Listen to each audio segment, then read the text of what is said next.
Netcasts you love. From people you trust. This is Twit. Bandwidth for Ham Nation is provided by CashFly at CACHEFLY.com. This episode of Ham Nation is brought to you by Barkbox, a monthly box of high-quality fun and healthy goodies for your dog delivered right to your door. Save 20% when you sign up for a new subscription. Visit barkbox.com/hamnation. That's barkbox.com/hamnation. And by ICOM. For more information, visit icomamerica.com/hamnation. And by DX Engineering. DX Engineering offers practically everything you need to outfit your shack, plus the fastest shipping in the industry. In-stock items ship the same day, Monday through Friday until 10 p.m. Eastern. For more information, visit dxengineering.com/hamnation.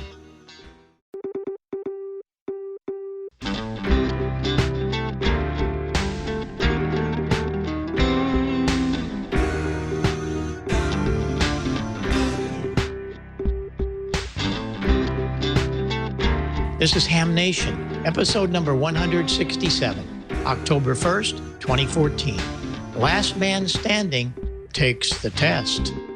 Hello, everybody. I am back. K9 EID has arrived back safely. You have to understand, that was during the day that the fire in Chicago messed up 2,000 flights or more. And it took me 3 flights in all different cities. I went from Pigeon Forge, Knoxville, to Charlotte, to Dallas, to back to Springfield. But I got here. Otherwise, they called me at midnight and said on Saturday night I was all packed up, just got into bed. They called me and said your flight's been canceled. Oh, great! But at least I'm home. Here I am because we had to be here for this and. We got to get ready for next week. We'll talk more about that.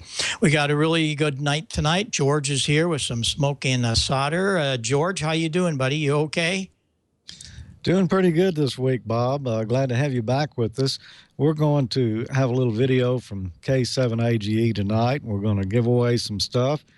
And this is one of the things right here, this HMM. And I'm going to hook this up, and we'll get it on the air here in a little bit and see what it sounds like. Good deal. And we have lovely Valerie. Valerie, how are you? You doing good? You make it back all right? I beat you. We drove. It was 9 hours to drive home, and we beat you home. Well, what can I tell you? We had a great time. We're going to come back to you in just a minute. But before we get on to that, Valerie is with us with some really cool stuff tonight. And then, of course, Amanda's watching the chat room. So you want to be aware that you're being watched. And I'll join in a little bit and try to watch some of that. But so much goes on, and Dale's got some fabulous videos. So all of that's coming up. You don't want to leave. You want to get all of your things in line to do that. And boy, the whole group of guys are out there watching the Afternets, and that's always so much fun. So we'll want to join you there and meet up with those guys. But before we get all tangled up with other things, I have one thing before we go to Gordon. This guy had a birthday yesterday. You guys know who that guy is? That guy is the luckiest guy. That's Jerry, WB9Z. And he has a new chief operator at his radio station. And that was his birthday cake. Is that cool? That's cool. But let me show you the best part. This is what he got for a birthday present. Wow. Uh-huh. Stop. Yeah.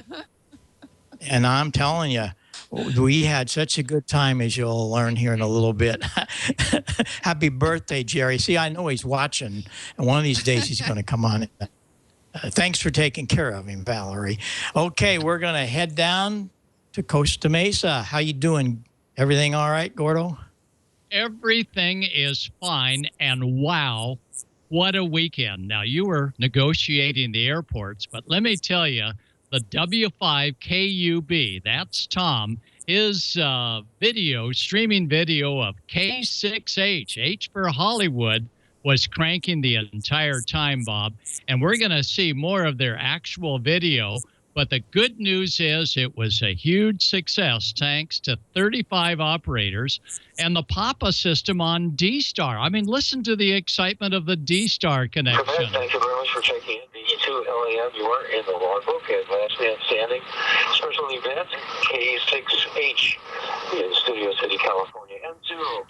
Now, the neat thing about Last Man Standing was that their entire studio was live. That's right. All of the radio equipment making these contacts was live, including this one on the 10-meter band. And now that Tim Allen has his license, he'll be able to start working contacts like this on 10. PI, please go ahead. It's really awesome that equipment's actually live, useful equipment. It's not just a cardboard box. Not just a cardboard box. Nope, it was all live gear.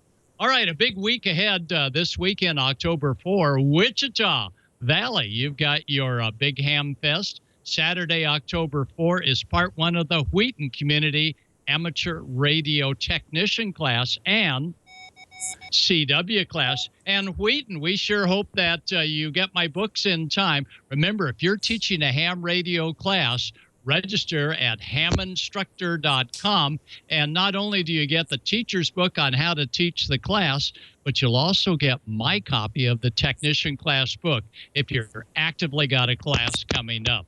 In Belton, Temple, Texas, the Belton Ham Fest is coming up Saturday, October 4th. And then weekend after this, Bob, you tell them about it. It'll be our big get-together at Pacificon. And what a show that's going to be.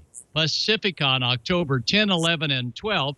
And we'll be live from the Twit studio on that Wednesday before, there we go, Pacificon.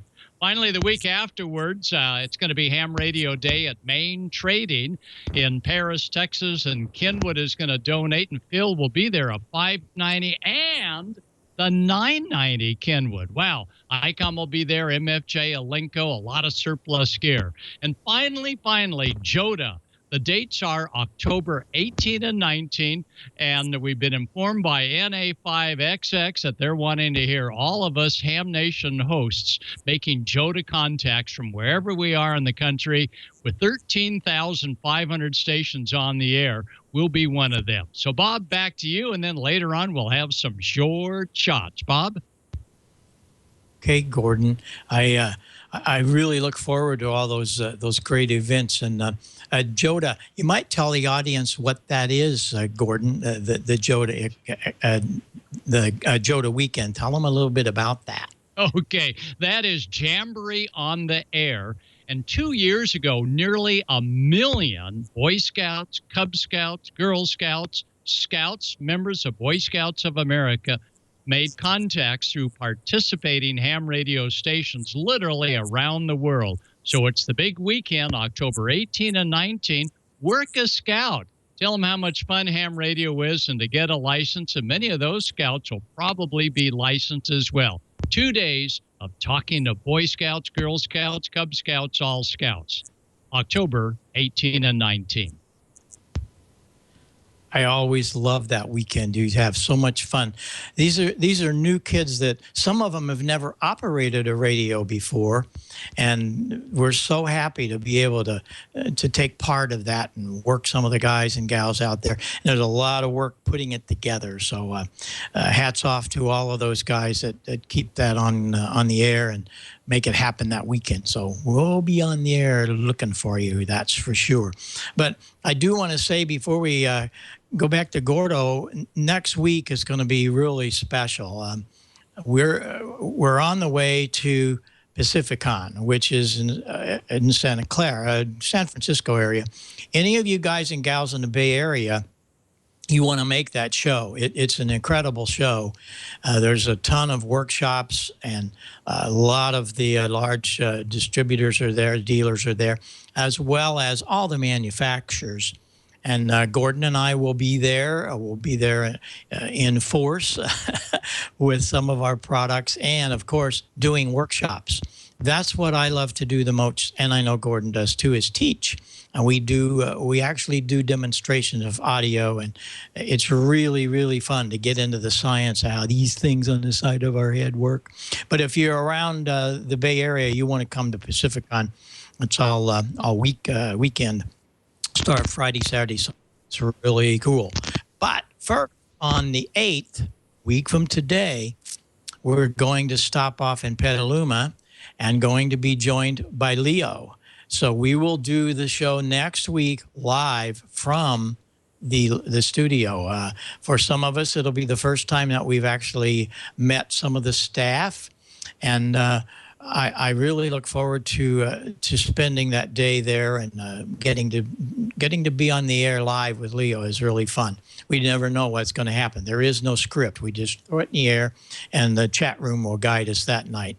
And if you're anywhere close to Petaluma, come on by, be in the audience. We got a peanut gallery there, and you can join us. But that'll be on the 8th, the show next week. And if we can have all of you there, that would just be wonderful. I think Garlic Mike's going to be there from the garlic capital of the world. George is going to be there, and Randy's going to be there. George is bringing, I think he's bringing Ray with him. So, man, we'll have a lot of fun, and that's next week. But before we get on with all that, let's go back because, Gordo, you got some short shots you have. So let's see what's going on in Costa Mesa. Encourage all of you hams, get active, make things happen, or as we call, walk the walk. So, Brian, happy 3 months married, and let's walk the walk. That's Jim, N6J up, walking the walk, playing radio. That's a MFJ telescopic whip. It is stainless steel. This is in the collapsed position. He put out the ground wires, and that's a close-up. That's a wonderful stainless steel. Not anything yucky, but I mean, this is quality stainless from MFJ. And it goes up to about 30 feet. It's got some guy lines on it, and that'll do 10, 15, 20. And for 40, though, we couldn't get it. Not enough sections, but no problem. This is what ham radio is about. Get it up in the air, and if you need to operate lower in frequency, add inductance. Play ham radio. Experiment. It's a QRP radio, so you're not going to blow anything up, and have the MFJ SWR analyzer or one of the other great SWR analyzers. You can just sit right there and tune that thing right in. Now, there's other types of antennas that are pre-made by manufacturers, and we'll see them at Pacificon. This is Ventenna that does different HF bands. Get active, and if your CERT group is having a get-together, show them that ham radio emergency groups and CERT groups can come together. But more important, get out there. Go ahead and mount an antenna on the trunk of your vehicle. Even though you may not have a radio in the vehicle just yet, at least you got the antenna ready. But know what it's like to drop it into the trunk area, slam the trunk, and lose some paint. Hey, no problem. And this is the diamond antenna for HF, and that's what we're going to be operating on as we drive from here up to the Santa Clara area. Play field day, and there's a Heil headset. We've got a little wind sock, literally a sock on it, and it's fun to play radio. Go to a ham fest. There's Eric and his team that are showing off the latest and the greatest as they get set up. But you know, the big setup for the ham fest is before the sun gets up, and that is do the swap meet outside. Do it first because the inside booster, they're still, setting up. So get out there and buy stuff that you don't need. It's good to have backups to backups to backups. And this is the swap meet up at Santa Clara weekend after next, and it'll probably be twice as big. And the weather's always great up there, and there's all sorts of demos. That's Clint doing a satellite demo. I was so turned on with that a few weeks later, there were bouncing signals off the moon from the Arpeggio Observatory down in Puerto Rico. So I thought, let's see if I can hear a moon bounce on a little tiny antenna. And as you can see, with DSP, with the West Mountain Radio DSP speaker, I actually heard echoes coming in off the moon. Not my own echoes, but this is stuff that you got to try. So don't just sit there and think about this stuff. slam some pickles onto the Pacificon guest of honor and let him blow the little guy up, Dave Bell. By the way, his new book, he'll be autographing them, or will have autographed copies, I'm sure, up there at Pacificon. And take a look at the manufacturer, software-defined radio. See the latest technology. We're going to see that weekend after next at Pacificon, and you can see it locally at your show. And, of course, every January, all of us ham radio operators like to take in the CES show. And remember a year ago, I said, this is going to be hot. And you all went, yeah, right. Now it is hot, and that is the quadcopters, the quintcopters, and, well, there you go. And that's a pretty hefty camera. That guy's going to lift aloft. And if any of you are into quadcopters, let us know. We'd like to do a special on it. That's Pastor Jason Gant, W6AUX. He likes going maritime mobile. He's got the hat on. He's got his little clipboard. He starts operating, but it's fun to play radio and tie it in with your passion. He works with a U.S. Coast Guard auxiliary, as I do, and after we're finished with the boat, we operate a little bit of portable, talking on HF. So make things happen. Don't just sit around the shack and go, yeah, that's pretty interesting, but get yourself an off-center fed Wyndham, as Patrick did. String that little mama out. Get it up on a pole, as Patrick did. Show off your very latest in climbing gear, and make some contacts. And you feel good when you stick it up there yourself and make contacts. Notice we've got a little line isolator from Radio Works down below it, and that made that Wyndham drop right in, close to that metal mast. We should have not used a metal mast, but there you go. Quartz Fest. You got to do Quartz Fest in January, the last full week in January. And we're going to look forward to seeing you there. Chris and Angel will be there running it. And you set up in the middle of a desert, no electricity, no dump station. You get your official Quartz Fest T-shirt. And when you're there, don't just camp out in your camper, but get out there and play with Bayan. And this is his little ARDF system. And he makes some great little hidden transmitters, the Bionics transmitters, as well as APRS gear. Try your luck to see how far you can get Wi-Fi to Wi-Fi, as they're doing here with these Wi-Fi antennas that hams have built up. And there's our ride. The three of us will be heading to Santa Clara, and she's proclaiming that her solar panel put out more amps than his solar panel. So, ha, ha, ha. But, Tracy, you're the driver, so we got to be nice to you next week.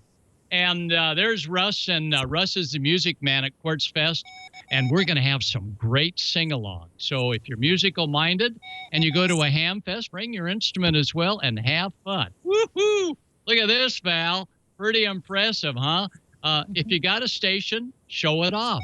Have folks come over there and take a look and see. If you got solar panels, go ahead and spark a few sparks. There's a panel that's going to put out about 4 or 5 amps. Build your own beam antenna, Chip and Janet. That's exactly what they did, and we got it up there at the beach. But do something special. Make those QSL cards special and put them on the wall so people can see all the neat fun you have with ham radio. Try a different mode if you've not been on D-Star. Holy smoly, this past weekend, D-Star and the Papa system had check-ins coming from around the world. It was neat. So consider going digital. And certainly ICOM is really blazing the path there. And if you've not been to the high band 10,000 megahertz, there really are people up there that twice a year we go maritime mobile. We put that little 10 gigahertz dish on the boat and head out. We'd all like to work this group on 10 gigahertz from the West Coast. They're in Hawaii. We've not yet made it on 10,000 megahertz. Paul Lieb, KH68 Shami has come close, but they're ready for us on the Big Island. Kids, we need more kids, so get them involved. What we do is we put a PA speaker on this microphone so they're not really on the air, but we teach them how to say the magic words over and Roger and out, not over and out. And kids that are licensed, look at this. So they're on the air at field day, and kids get a big kick out of ham radio. And you'll find that if you've got a computer problem, they'll strip that dude down in seconds and get you back on the air with some of the digital modes. All right, this is where we'll see many of you a week from tonight, and that is the Twit Studio. And we're getting ready. Leo, we understand, may be at the Twit Studio long enough to give us a warm welcome And Leo, thank you so much for supporting our show. And finally, the last shot, there's Leo and Ray Novak of ICOM America. Thanks, both of you, for making ham radio so much fun with Ham Nation. So that's the short shots. We'll see you next week at Santa Clara Marriott, and see you at the Twit Studios. Bob, back to you. All right. Those are always so great. Really good. We got to get you some wire, though. A couple of guys in the chat room. It is, but we'll figure it out one of these days. Well, before we get on, Don has a message from Barkbox. So let's listen to Don. You know, you love your fur babies almost as much as you love ham radio. Well, maybe more, but don't tell them, right? Barkbox. It's a monthly subscription box of high-quality, fun, healthy treats, toys, and goodies for your dog. You get 4 to 6 awesome full-size products in every Barkbox. Innovative toys and gadgets, all-natural, healthy treats, and more. And each month's Barkbox is different. And all the treats are sourced from the U.S. and Canada. The chews are made in the USA, Canada, South America, Australia, and New Zealand. It's unique stuff that you're not going to find in your typical big box pet store. And all of the edible products, none of them contain rawhide or anything processed with formaldehyde. There's minimal processing and often organic, and whenever possible, the Barkbox products have no glycerin, wheat, gluten, soy, corn, or fillers. It's all the best stuff. Everything is paw tested by the Barkbox office pups and by my fur babies as well, and I guarantee you they're going to love it. Here's how it works. Go to barkbox.com/hamnation, select Get Started, select the size of your dog, choose between 4 different subscription plans, and it's just as easy as that. Let's see how Ted and Amelia like it. All right, Barkbox, we got the indigo. This is fresh pork is the ingredient in the fresh meat, and I think they're going to like it. Amelia? Ooh, tasty. Tedward? Ooh, tasty. The best treats come in the Barkboxes. You got to get the Barkbox. It's Ted and Amelia approved. Yep, it is. Ted and Amelia approved. Huh. We've got a special offer for fans of Ham Nation. You can save 20% when you sign up for a new subscription at barkbox.com/hamnation. And here's something cool. Barkbox gives 10% of their revenue to local rescues and shelters across the U.S. and Canada, so your subscription helps dogs in need, and that's a good thing.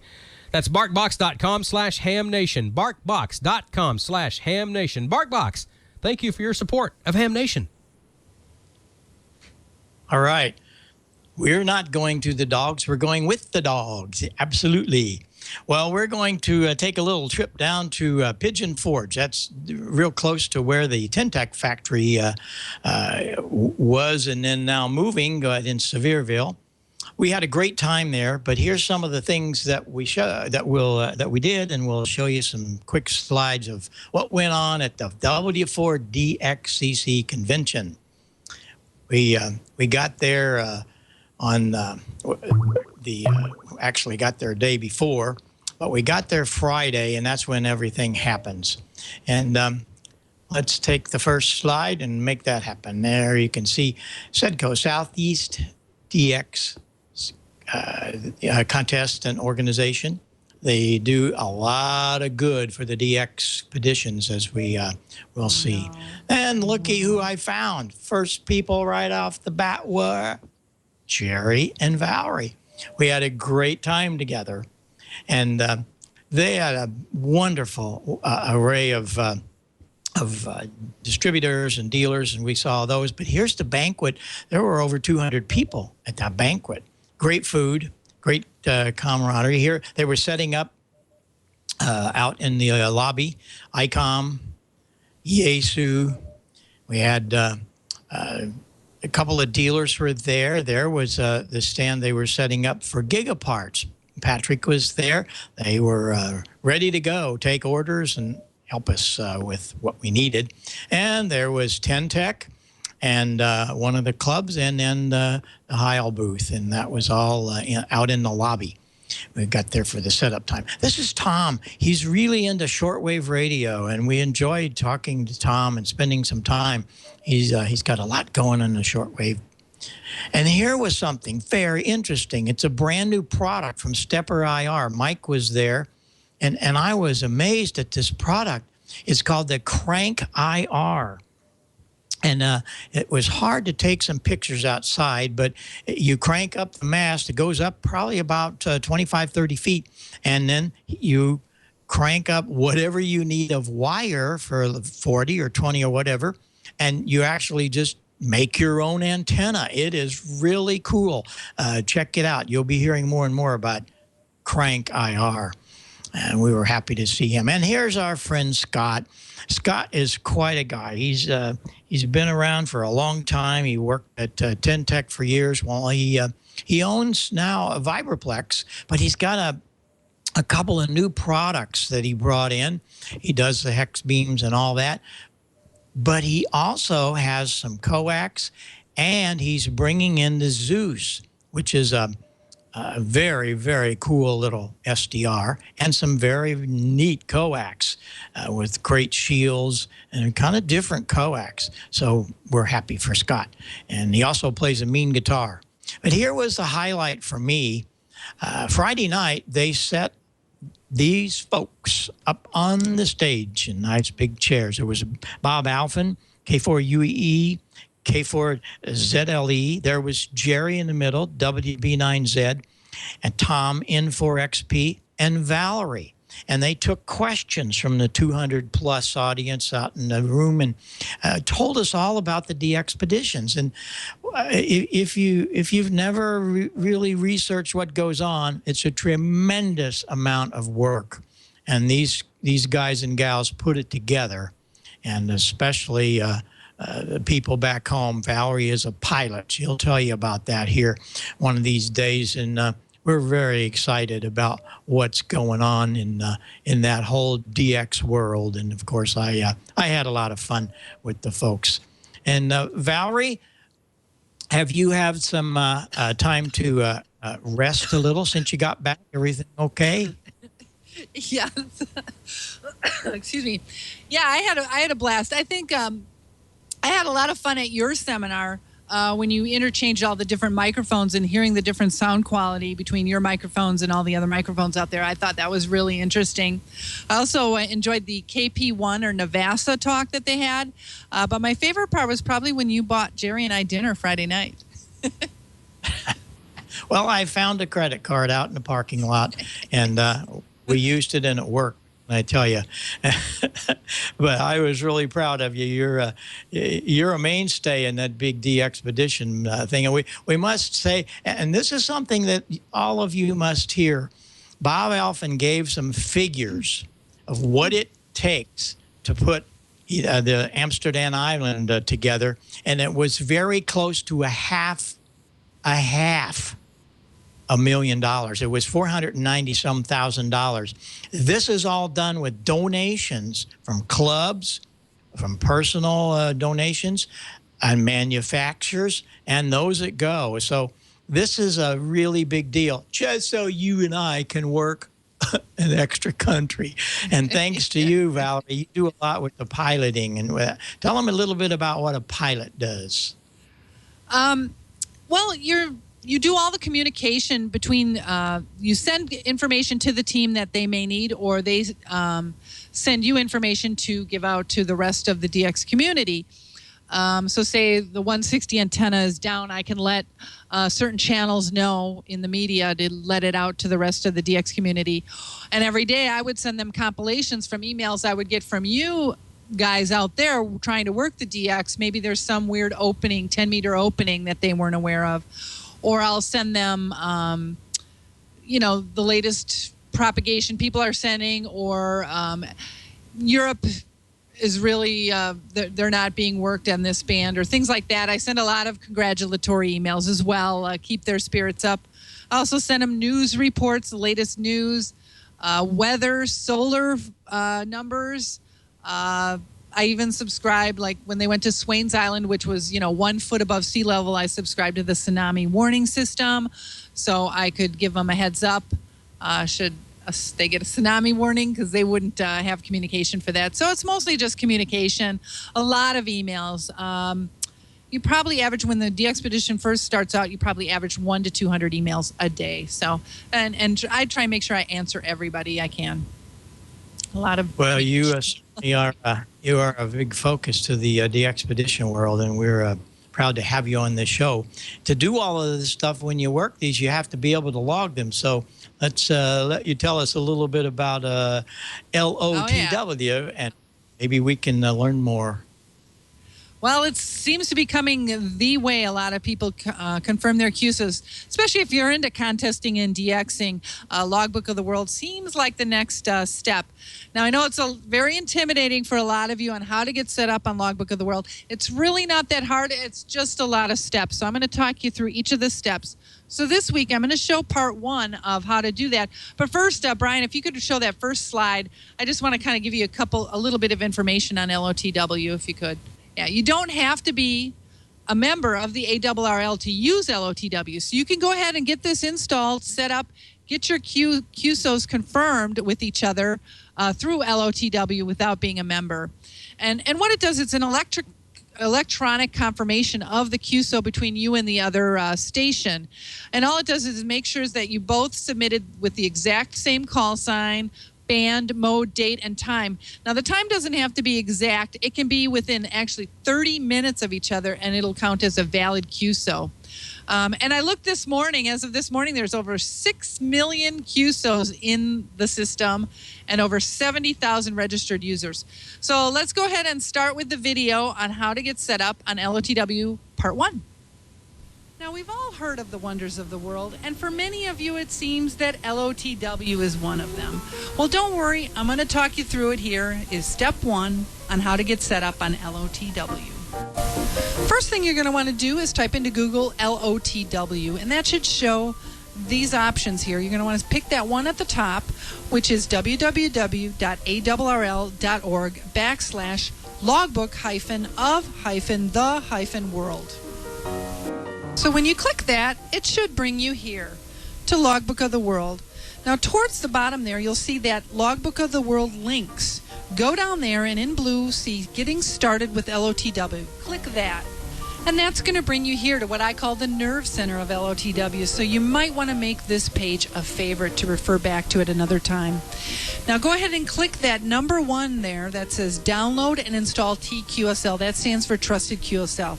You may also need to make sure that your firewall or security will allow you to download an EXE or executable file.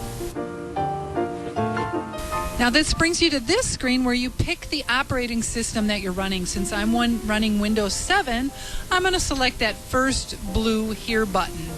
And it's going to download. You'll see it there downloading in the lower left-hand corner.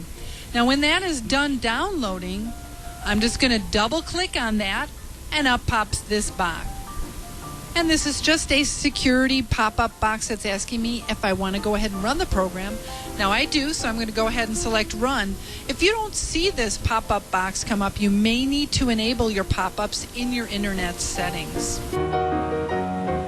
And that's going to bring you to the Trusted QSL Setup Wizard. Now you're going to want to click the Next button here, which will bring you to the terms and conditions. Go ahead and read those and accept them. And then hit the Next button.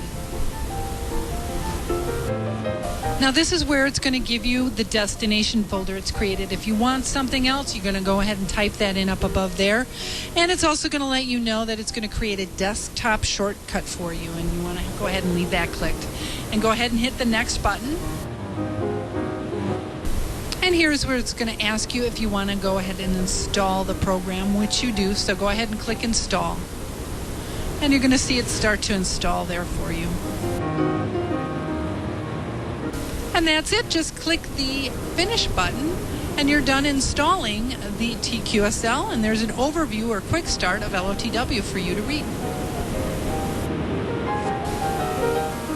Okay, once you close that document out, go ahead and double-click your brand new icon, TQSL, on your desktop that you just created. And it's going to ask you to go ahead and read that introduction information and then click OK. And that's where it's going to notice that it does not have your call sign certificate on file, and it's going to ask you if you want to request your certificate at this time, which you do, so you're going to click Yes there. Now here's where you put in all your personal information. You're going to want to start with your call sign. I'm using my daughter's. She's never had a certificate before. Put the country you're from in there, and then also that start date it's going to ask you for. Now, I know my daughter's call sign is a brand new call sign. No one's ever had that sign before, so I can leave that 1945 date and leave the end date alone. Now, if you do have a call sign that someone has held before you, make sure you put the proper start date that you got your call sign. fill in all the rest of your personal information there so they can go ahead and get you that certificate.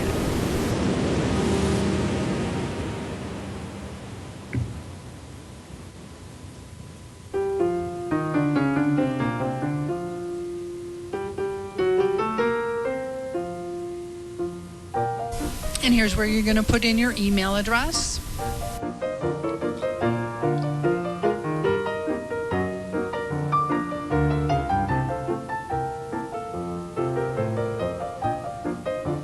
And last thing, it's going to ask you for your password, and it's going to ask for you to confirm that password.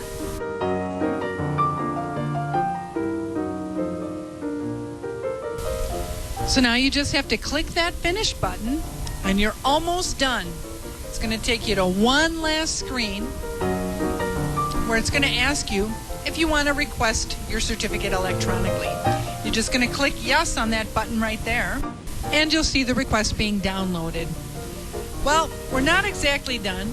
There's a new version available, so click OK, and it's going to upload that latest version. And this is the last screen you'll see. It's your confirmation that you requested your call sign certificate. I blurred it out so you couldn't see the address. And all you have to do now is wait by your mailbox for your postcard to arrive. It's going to have a password and instructions on how to upload your call sign certificate. And there's part 1 of LOTW. So it wasn't that bad. Hopefully you guys will get that part done. In a few weeks, we're going to show you, how, once I get the postcard, how to do the rest. Also, I noticed in the chat room someone asked if it's free. Yes, it's free. And you don't have to be a member to do it. Now, if you want to go after some of the awards that the ARRL offers, like your DXCC awards, that is going to cost you, but I think I don't have the exact numbers, but it's a lot less than if you send away to these foreign countries, give them the green stamps to send it back to you plus the postage. It's like 1/5 the price, if that. I think it's less than $1. So it's well worth it to do it electronically versus via snail mail with the cards.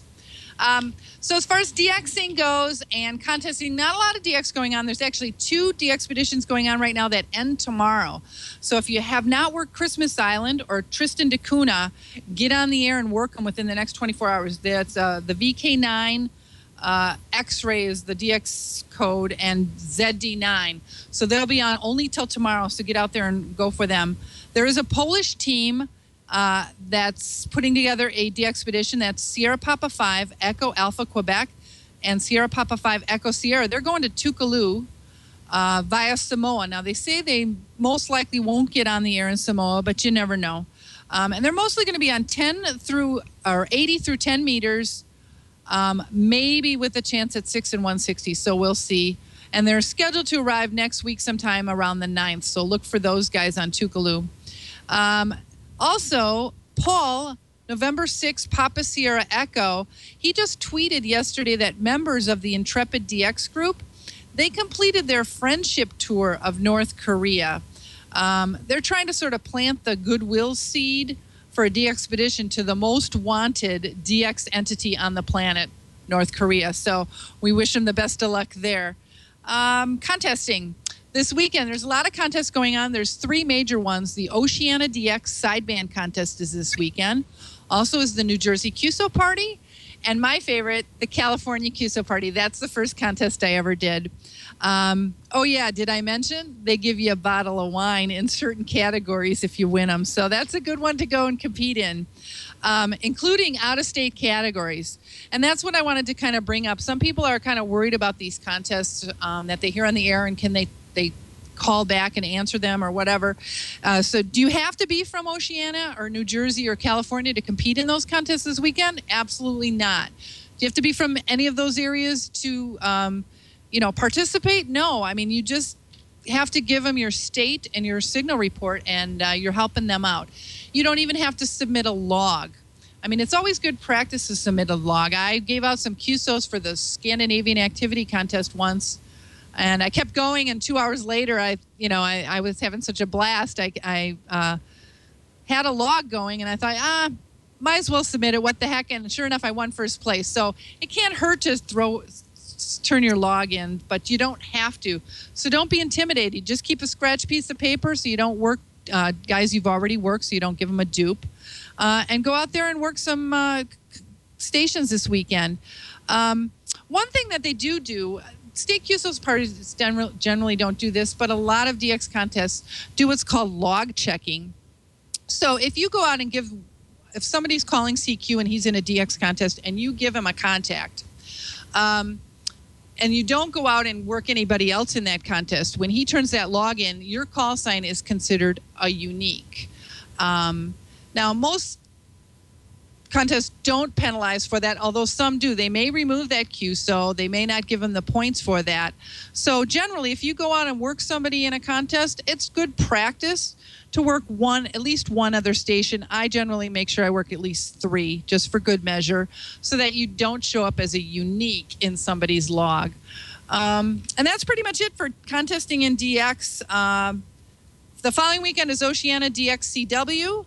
The SAC, Scandinavian Activity Contest, the sideband one that I submitted that log in, and the Arizona and Pennsylvania QSO party. So get out there, get on the air, and work some people. Also, we're revamping everything on our antenna farm. Dale's going to show that next week. That's going to be a lot of fun to see everybody's antennas here on the show. But we had to order a bunch of things like some Philistrand guy wires, which is the non-metallic guy wires, and a bunch of other things. But we got all these DX Engineering stickers. Well, turns out you don't have to buy anything from DX Engineering to get this. You can just go to Facebook or Twitter, their Twitter account, and ask for it, and they'll just send you some stickers in the mail for free. So that's kind of cool. But right now, we're going to head it over to the sponsor of my favorite radio, in case you can't tell, ICOM.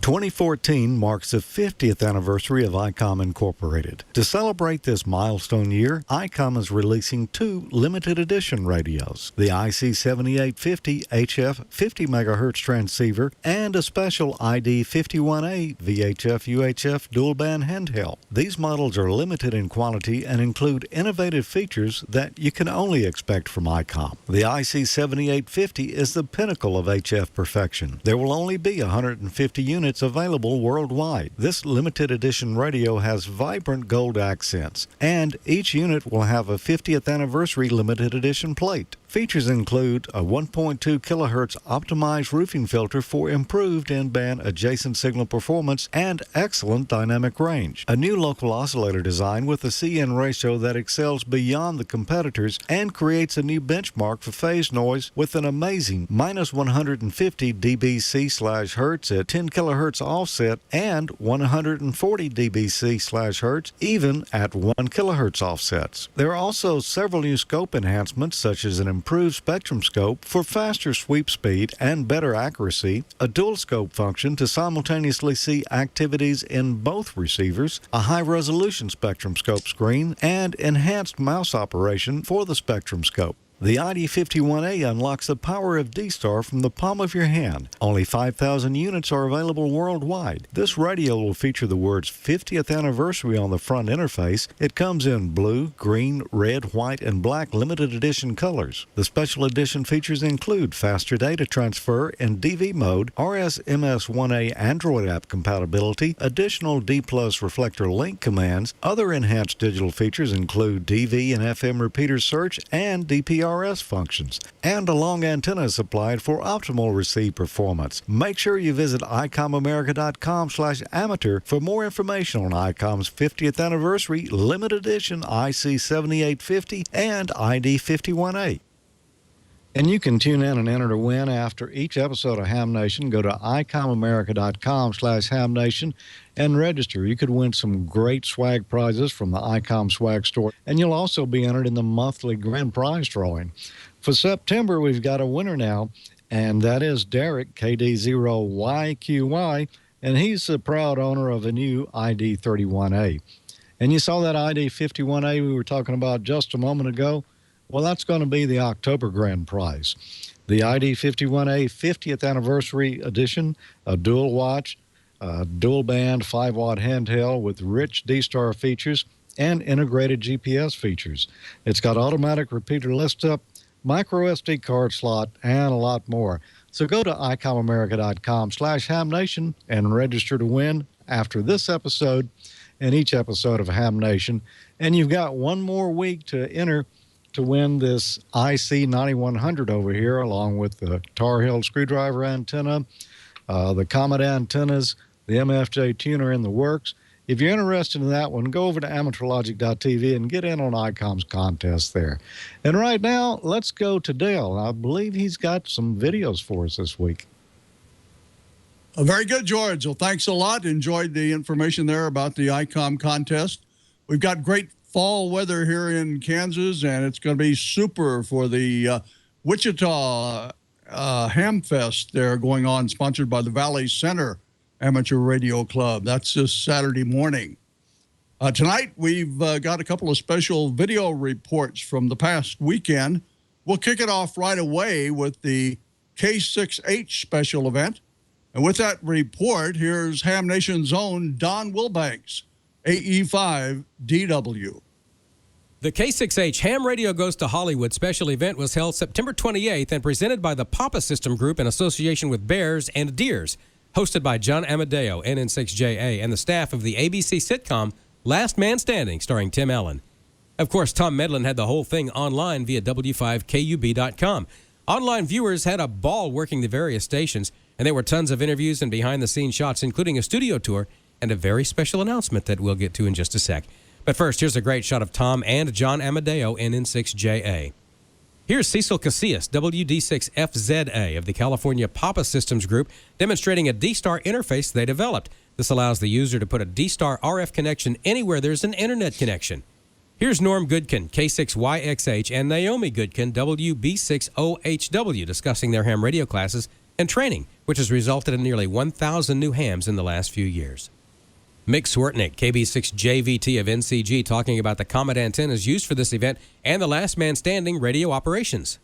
The highlight of the webcast was the public announcement of Tim Allen getting his ham ticket. Here's a great shot of Tom and Tim hanging out on the lot.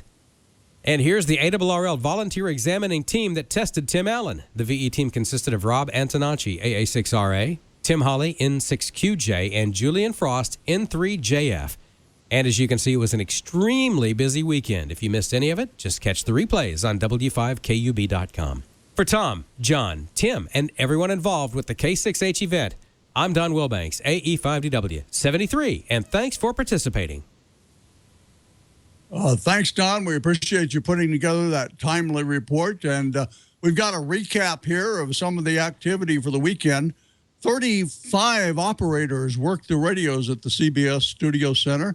John Amadeo in N6JA told us it was like field day and maybe a mini hamvention even. All 6 stations had continuous contacts from start to finish. 10 meters was good all day, 20 heated up in the late morning, and they even made some 40-meter contacts there. The Bears Deers station had contacts all day long from their linked repeaters in Connecticut, New York, D.C., and in Florida. And the D-Star station on Reflector 12A worked stations all around the world. Well, you can still watch several interviews, if you like, with the participants. You can find that at W5KUB.com. And the most important thing, Last Man Standing premieres another season Friday. It's at 8 Eastern Time on ABC. There'll be 2 shows back-to-back this Friday, a full hour of Last Man Standing and America's favorite new ham. Right now, it's time to go to Pigeon Fork.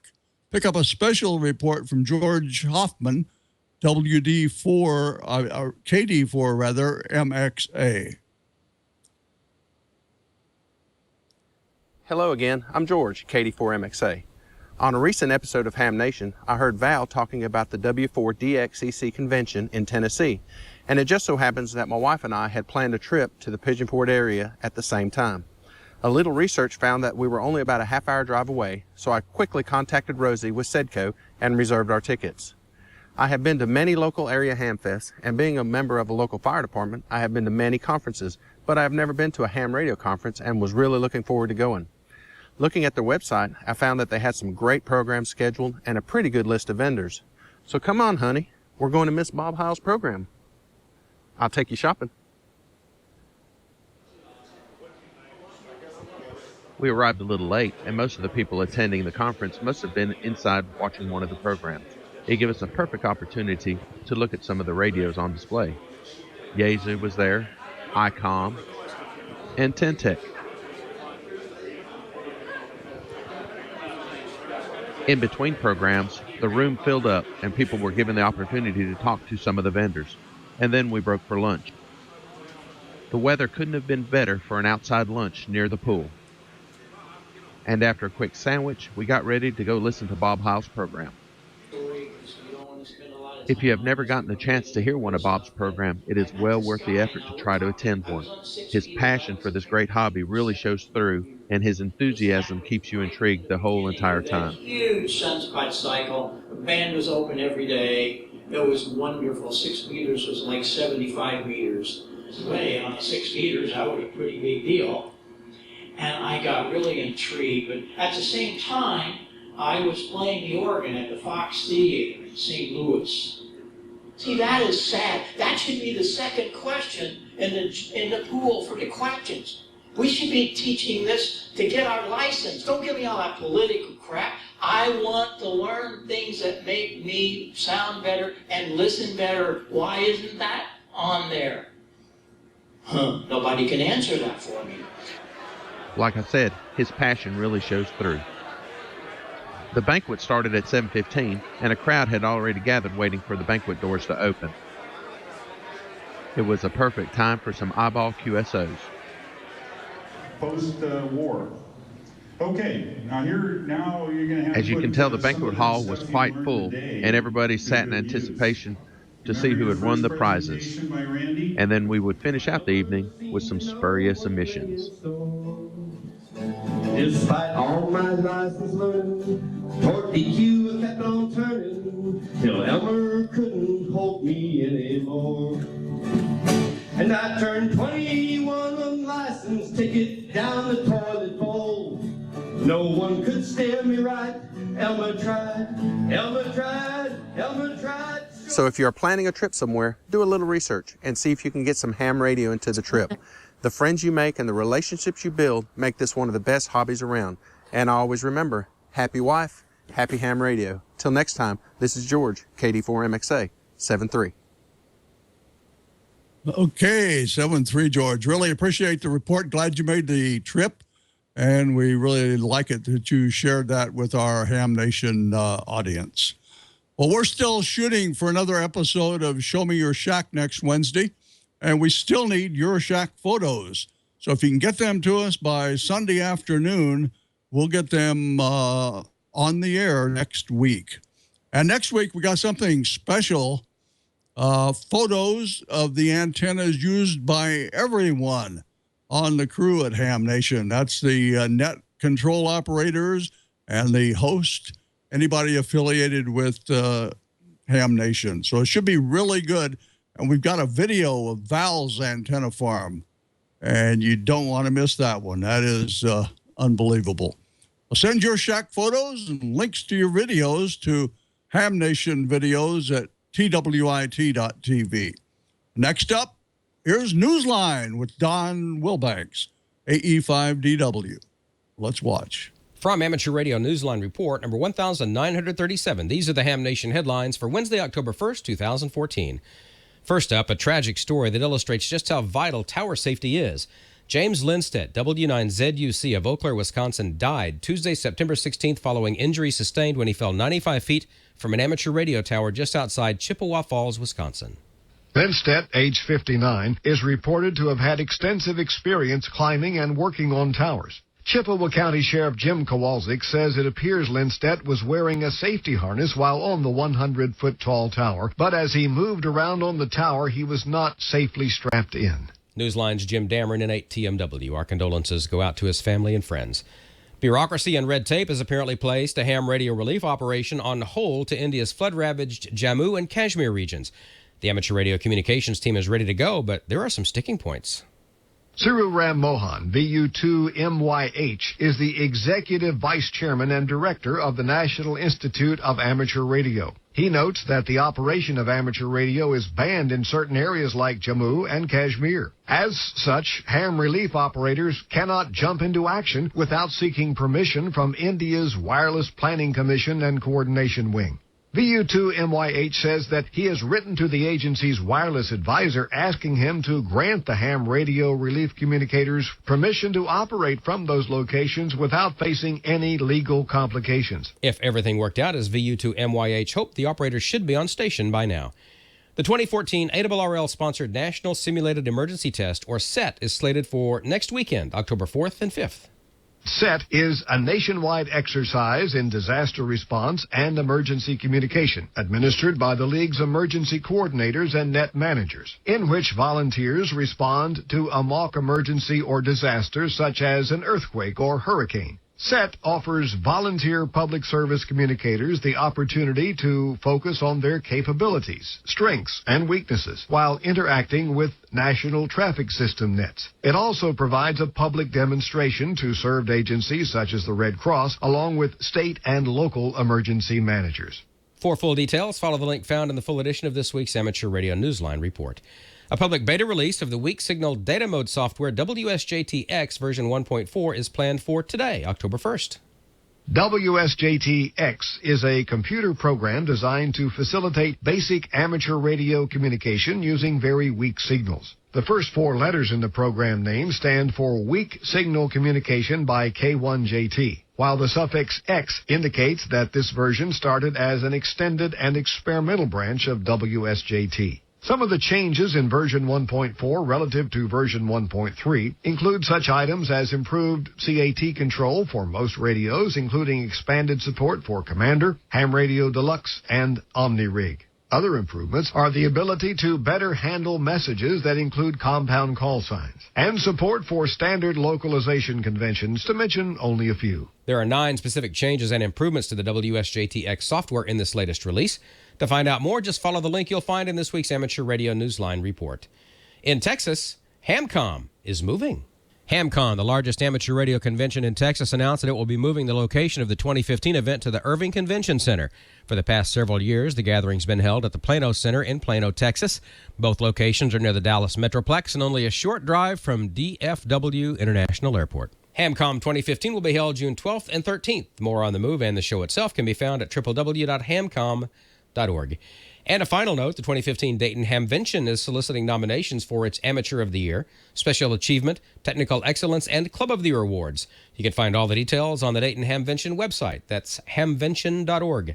Click on the awards button in the right side column. And that's all from the Amateur Radio Newsline, your independent source for amateur radio news, brought to you each and every week for over 35 years and counting at www.arnewsline.org. With Jim Dameron, N8TMW, I'm Don Wilbanks, AE5W 73. We'll see you next time here on Ham Nation. Thank you, Don. We appreciate your work. You are the ultimate professional, and we will see you hopefully next week. We're going to have you drop in on the bunch out at Petaluma. For now, we're going to hear about DX engineering, and it's a lot more to do than just stickers, which we appreciate. So let her roll, Don. Time to talk toys, and there's no better toy store around than DX Engineering. And recently, the ARRL QST magazine ran a long feature on the DX Engineering Compact Directional Receive Antenna Array. And at the heart of the system is the NCC1 Receive Antenna Variable Phasing Controller. Pretty cool piece of kit here. QST praised it for being an excellent tool for any operator looking to extend their receive range. It's a perfect solution if you're a contester or a DXer looking to make the rare distant contact and get it in your log, but you don't have the room for multiple antenna arrays or a long beverage setup. The NCC1 Receive Antenna Variable Phasing Controller combines 2 identical receive antennas to create a virtual rotator directional setup. And that's the best way to do it, with 2 identical receive antennas. It works the best that way. It's adjustable. You change the pattern as if you were physically moving the antennas. That will allow you to null out unwanted noise and unwanted signals and peak the desired signals and enhance them. Great stuff. And it's great for combating all types of directional noise, even QRM from unwanted signals. It gives you 4 main advantages. You can electronically steer your receive direction without actually moving your antennas. You can compensate for a less than ideal antenna setup, which means you get directional array features regardless of your landscape.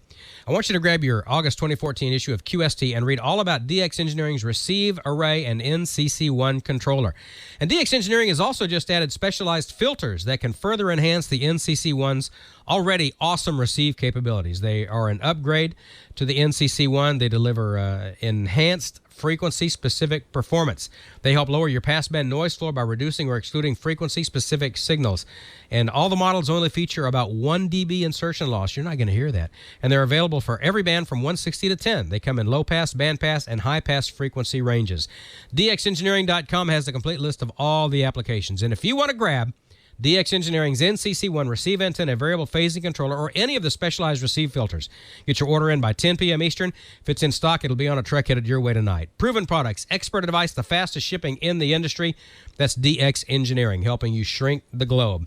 Request your catalog or shop online 24/7 at dxengineering.com/hamnation. dxengineering.com/hamnation. DX Engineering, thank you for your support of Ham Nation. And it's time for a little smoke. Oh, go ahead, Bob. I was answering a couple of guys on the chat room about the 200th show. We got to figure out when that's going to happen. But it will happen, I'm sure. Go ahead, George. Okay, yeah, it will happen, and it's not that far away, I don't guess. Well, on Smoking Solder tonight, we've got a video from K7AGE Randy, and I just want to mention a couple of things here.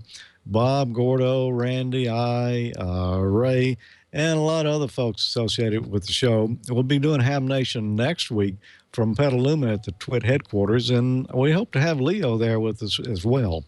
But I just put out another video last week, one that I had shot back earlier in the summer. You might remember I went to Washington State and visited ICOM. Well, I finally got that edited and posted last week, and it's George's adventure in the land of radios. If you want to see that, go over to amateurlogic.tv or YouTube. You can find it. It's a lot of fun, a great tour there of what all there is going on there at ICOM America. Well, Randy's going to show us a little bit now about a relay interface he uses this with his computer and his antenna switcher. Hi, Randy, K7AGE with another Ham Nation video. A long time ago, I had my manual antenna switch automatically switching following my TRX Manager software, and even when I manually changed bands on the radio. But with Windows 7 and 64 bits and parallel ports to control other things besides printers, I've never been able to get it to work until now. Let's take a look at what I'm working with here today. I have TRX Manager running on the PC. Now this is software that controls the radio, watches the DX cluster, has a logging window, has memories and all sorts of things, and I've been using this for years and I really like it. I have my Elecraft K3 that this is connected with a serial cable to control the radio and read status, and I also have my Ameritron RCS-8V antenna switch to control switching out at my tower between my 80 and 40 meter dipoles and my HF tri-band beam. This is my old parallel port interface board. We plug into the computer using a parallel port. It has 8 relays, and this is what I used to use, but I can't get this to work anymore. This is my new board. It's from National Control Devices.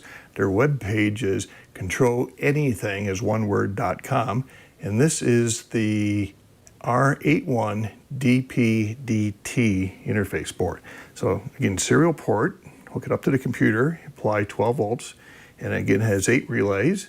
It also has LEDs up here to show you the status of the relays. First one means that power is on, and we'll see the others change here. I have this up and running just so I can verify that everything's going to work. It's not connected to the antenna switch yet. So you can see right now the first LED is on. That's my 80 meter antenna. If I switch this to 40, you can see the second LED comes on, and that would change the switch to the 40 meter dipole. If I go to 20, there it's changing to the third relay.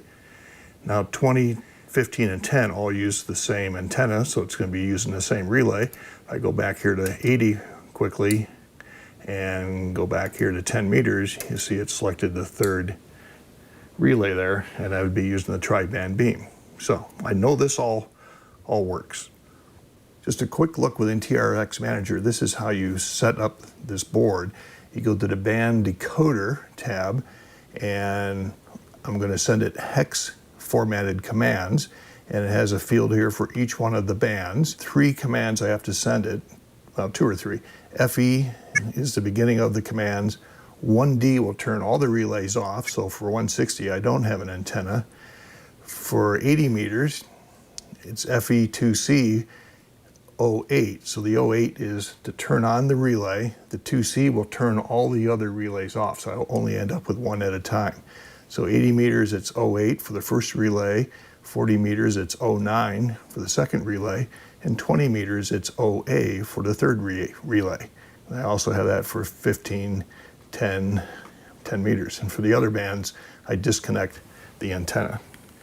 So I've decided I'm going to mount the board in this old data switch box. It has a switch on the front, has 3 connectors on the back, 9 pins. I'm going to use the female for the serial connection to the computer.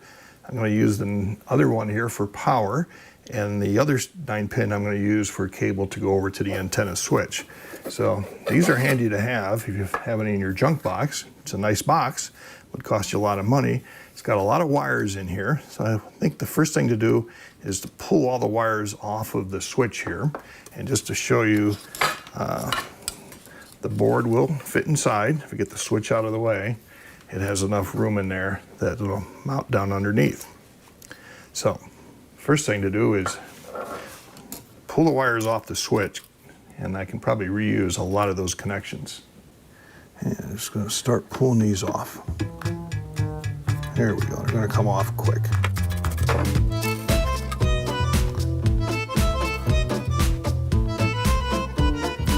Switch is removed.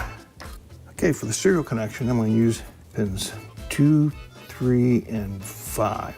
I'm going to remove the rest of the wires from that connector. For my power connector, I'm going to use pins 5 and 6, which is on the opposite 5 on the bottom row. So the first 4 wires will come off the top.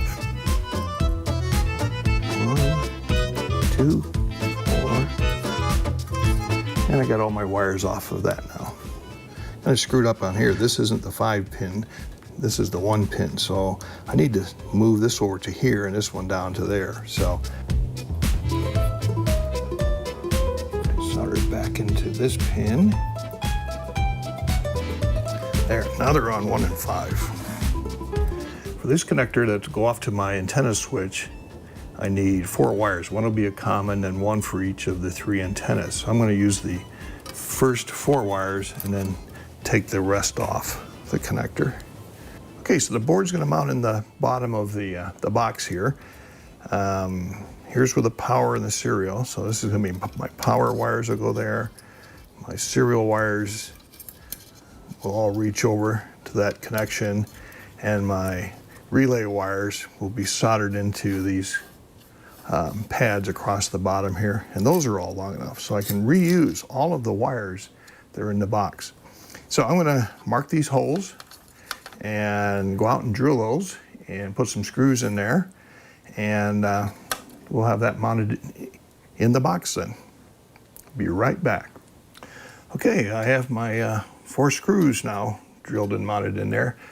Okay, each of the relays have independent contacts, so I need to bust together the common. So I'm going to connect relay 3 to relay 2, and then relay 2 to relay 1. I'll turn this around and solder it. Okay, now the trick is to solder these without the wires falling through. So relay 2 here, and quite fill the hole. Here we go, there's 1 wire, there's the other, filled up nicely. Here's for that relay, there we go. Okay, common wires are all in. Connect the wires that are going to go to the antenna switch to the relays. First wire, the pin 1 position, will be the common. So that's this wire here. And that's got to get soldered to where all these jumpers are. 2 pads for each contact, which is nice. Solder that on here. Okay, now we're going to solder the first relay wire, which is on the 2nd pin. Go into this pad right here for the relay. Oops.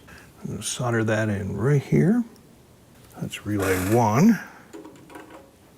Relay 2 will be the 3rd wire over. That's this one. And it goes into relay 2. And now the last wire goes into relay 3. Okay, so that's all the soldering. Next thing to do is to get the board, place it down over the screws. There's the wires for the relays. The rest of the wires all go into the terminal strip. So no more soldering, it'll go quick. Okay, so we just need to connect these wires to the terminal strip. So this is the bottom one on the far side. The last wire will go into the end. If I've done it right, this should be done. So probably the next thing I need to do is make myself up a power cable. Okay, so I have a female DB9 connector, and I'm just going to tin these 2 pins I'm going to use. So it's this one here, this for the positive, and this one, no, that one's the ground, and that one's going to be the hot. Okay, so this one's the ground. So I have my wire made up and it's tinned. There and hold. I'm going to heat up the pin. Slide the wire down in there and let it cool. Okay, so I have power plugged in. I have serial hooked up to the computer. Let me turn on my power supply. The red light comes on for power. Now I'm going to select up here in TRX Manager, select the 80 meter antenna. I should get the first LED, yes I do. 40 meter, next relay, and 20 meter, the 3rd. If I go to 160, turn them all off. So it's working. Okay, the next thing to do is to interface this into the switch box. So the way the switch box works is that when you turn the knob, it sends 12 volts out to the switch that's at the tower. And all the other ones are just open, so there's no voltage. Now I'm sending 12 volts out for the 2nd relay and for the 3rd. And the way I hook up this box is that I will connect that common to the 5th, because that now has 12 volts. It'll go through the relay and come back, and I'll wire it across the control cable, and that will then close the relay on the tower. So what I've done is taken an old serial cable and cut off one end, and I buzzed out all the wires back to the connector, and I know I have these 4, and these are really thin wires. I don't think they'll take a lug very well, so I'm just going to screw them on there. So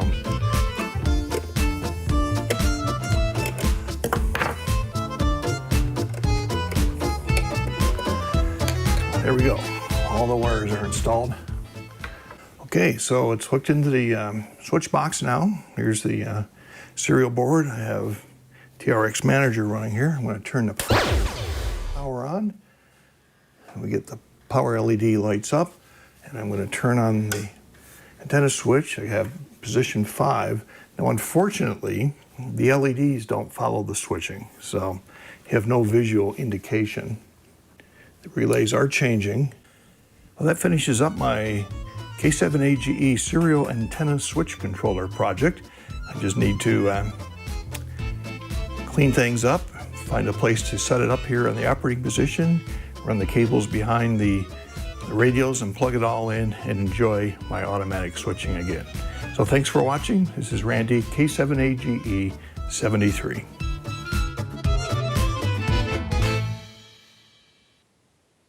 Well, thanks for another great video, Randy. We'll be hanging out with you next week in Petaluma and in Santa Clara for Pacificon.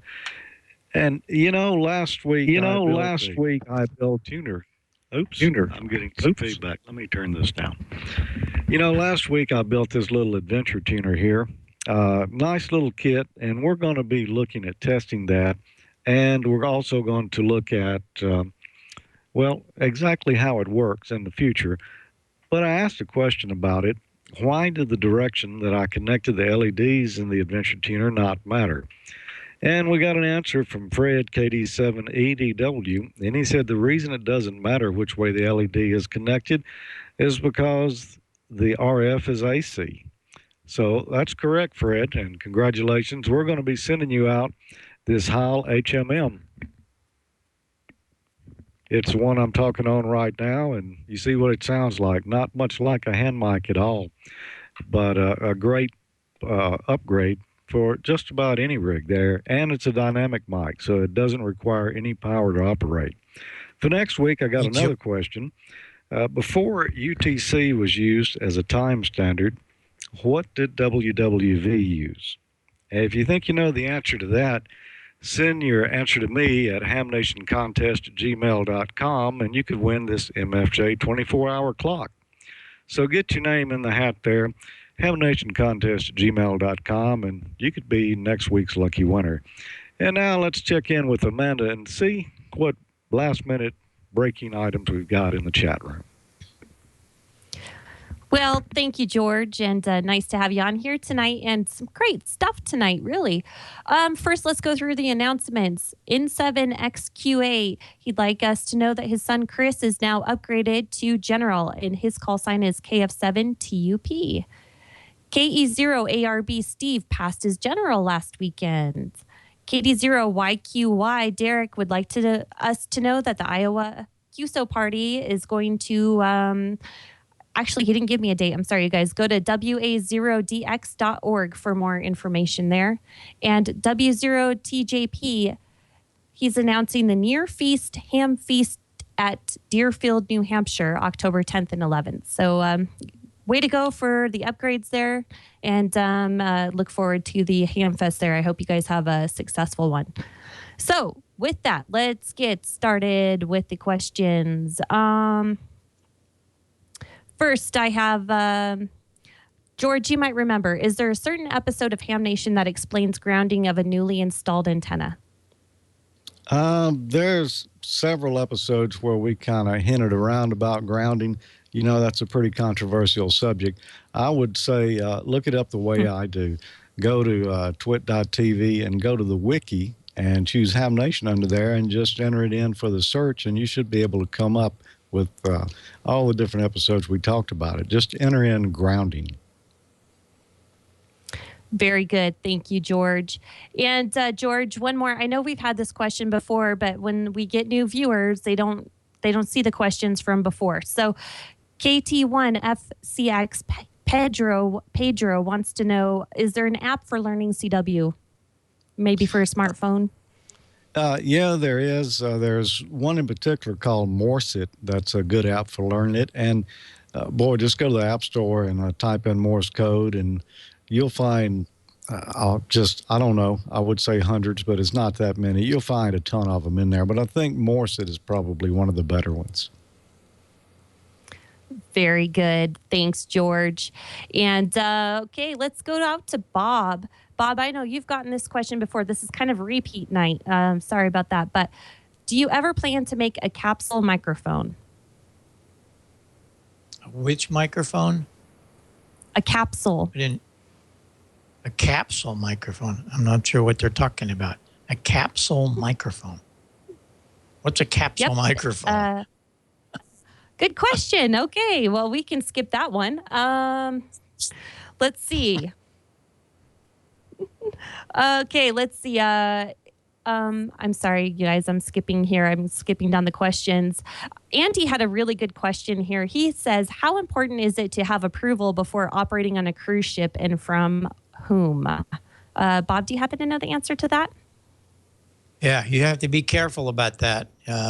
You can't just go throwing any kind of radio. You really need to have before you go on the cruise, you need to contact the ship and the company and find out if they will allow you to do that. You can't just do anything you desire, because you could be interfering with their radios. So make sure you check it out with the ship before you go. Exactly. I would be scared completely to operate from a cruise ship. I couldn't even imagine not knowing where I am and who I would be in trouble from and what call sign to use. So definitely make sure you check all of that stuff out beforehand, you guys. And George, I'm going to go back to you. I know that I do believe that you're an LOTW user. And unfortunately, Val wasn't here at the end to answer this question, but KC7FPF, he made contact with K6H via Echolink. Is there a way to log that on LOTW or HRD?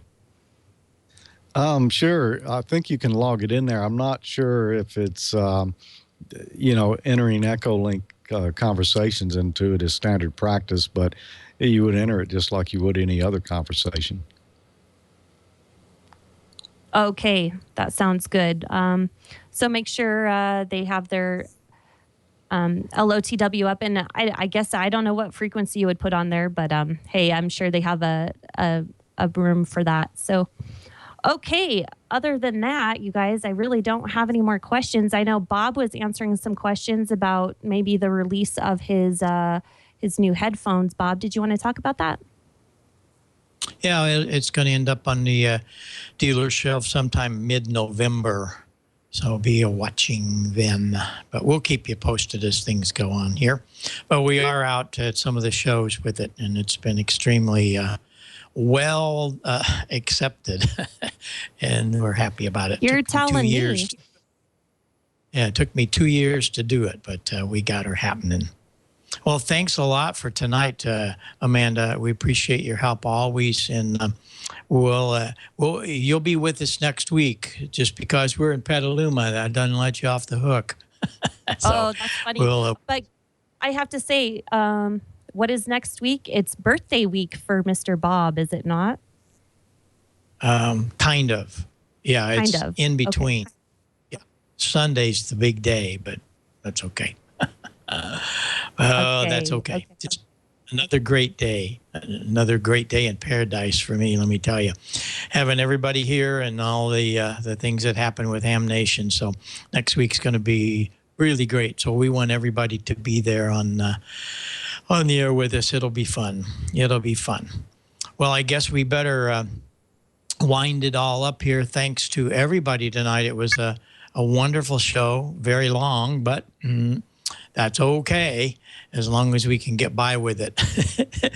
We can't always have shows this long, but there's always so much to go through. But we'll try to keep it down to an hour and a half or two. Thanks, everybody. We'll see you on the air. I'll be on quite a bit this week before I leave. And we appreciate all of the afternets. My golly, there's so much that goes on. So we'll be out there. George, you have all the frequencies down from the nets? I don't have the 40-meter frequency, but I suspect it will be somewhere around 7.278, maybe 272. I know that 20 7276, George. Say again, Dale. 7276 tonight, and we're taking first-time check-ins again, so it should be fun tonight. Okay, good deal. I know that 20 meters is going to be on 14.296. Echolink is going to be where it always is at Star Dewdrop M Star node number 355800. And D-Star is going to be Reflector 14 Module C. And let me say that Val just answered in the chat room a moment ago that question about putting Echolink contacts in the logbook of the world. That's she said no. And I was thinking that was probably it, but, Val says no. So there's the official word. 7-3. Okay. Well, we will see all of you back here next week, but we are going to be in the studio with Brian and Leo and all of the gang in Petaluma. Thanks very much for your participation, and we appreciate all the emails and the wonderful comments that we get from all of you. We just hope you learned something. We try to bring you information, and that's what it's all about. So 7-3, everybody. We'll talk to you next week from Petaluma, California. This is K9EID. Bye-bye for now.